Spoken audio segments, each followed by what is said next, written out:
हे आहे कल्याणचं कासारे कुटुंब। या कुटुंबावर शोककळा पसरली आहे, कारण या घरातील निवृत्त बँक कर्मचारी असलेल्या मधुकर कासारे यांचा झालेला मृत्यू। कासारे यांनी कल्याण पश्चिमेकडील स्टेशन रोड परिसरातील या रोडवर आपली बाईक उभी केली होती। मात्र त्याच वेळी वाहतूक विभागाच्या कर्मचाऱ्यांकडून टोईंग कारवाई सुरू होती। यात कासारे यांची बाईकही जप्त करण्यात आली। यावेळी मधुकर कासारे यांनी या कर्मचाऱ्यांना बाईक परत करण्याची विनंती केली।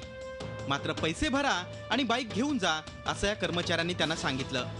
तेव्हा कासारे यांनी टोईंग वाल्यांचा पाठलाग केला। या दरम्यान त्यांना चक्कर आली आणि ते कोसळले।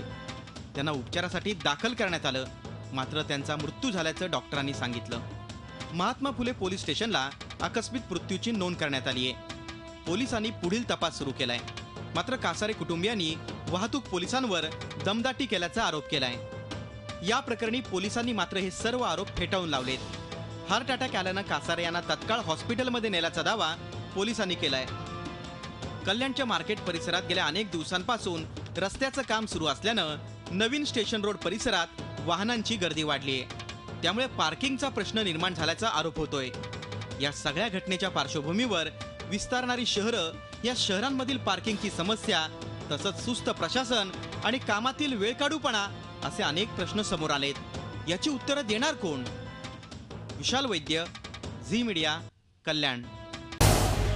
झी 24 तास रहा एक पाऊल पुढे।